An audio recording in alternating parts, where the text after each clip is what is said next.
In this video net interview at IBC 2011, I'm speaking with Lars Lauritzen, CEO at Never.no. Hello, Lars. Hello, John. Nice to be here.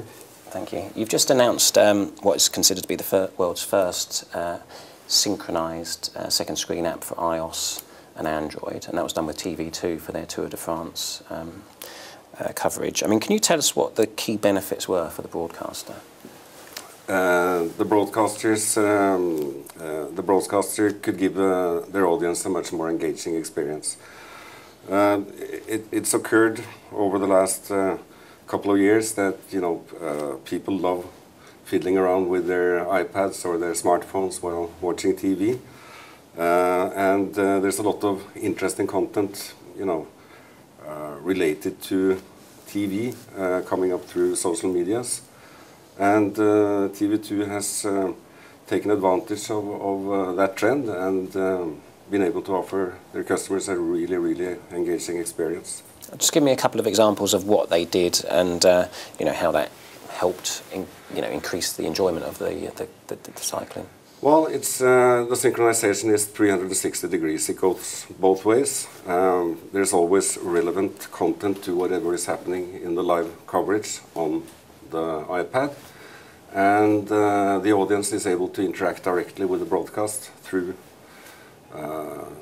giving opinions, participating in polls, competitions, etc. from their pads. So it's fun for everybody. I mean, do the results of that appear on the main screen or just on the companion? Yes, in real time. Okay.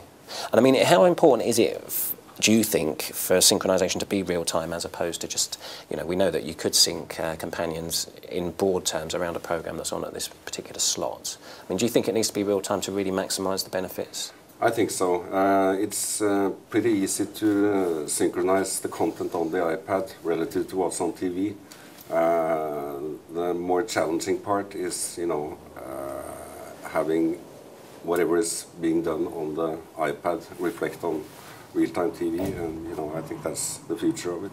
Okay, I mean, you mentioned it's quite easy. I mean, just tell us very briefly how you synchronize what's on telly with the iPad. Well, we're deeply connected to the broadcast world. We're directly coupled to all the equipment in the broadcast playout center.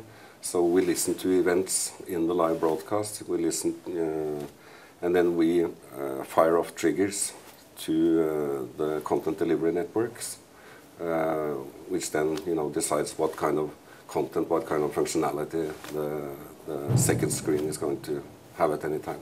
Okay, so does the viewer download an app beforehand? Yes. A broadcaster app or just a show-specific app? Well, in this case, of course, it was a dedicated Tour de France app. I think we'll see a lot of different animals out there. It could be, a broadcaster app which encompassed all the programming for a given broadcaster. It could be, or it could be, format related, as in this case. Okay, and do you think this is going to boost live TV? And I mean, will it change the way people produce content, and they'll actually produce content with live synchronization in mind? I think so, and but I think it's going to take time. It's a learning experience for everybody, and you have to think to screen when you plan for the format, and it's easy to overdo it, I think, too. The most important thing and the only thing to make it work, of course, is to give the viewers a really compelling experience. Okay, and if you're a commercial broadcaster, I mean, are there obvious opportunities to create new inventory for your advertising on the second screen?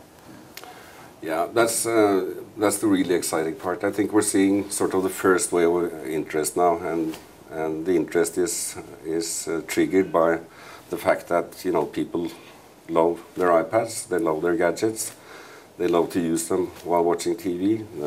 There is content available, so that has generated a huge interest among broadcasters right now.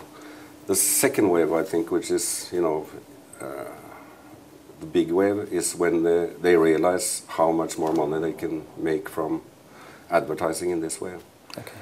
Because you go from a situation where you essentially have a head count to a situation where you know the identity of each and every viewer. You know his name, his address, his telephone number, maybe even his credit card number.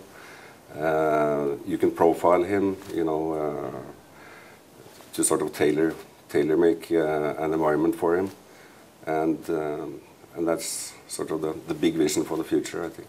Okay, and obviously other people will see that opportunity as well, and there's nothing to stop a third party trying to deliver ads against an ad break on television. I mean, the broadcaster owns that content and that spot is theirs, but it's not on the iPad or the Androids. I mean, how does the broadcaster make sure that they keep that real estate for themselves?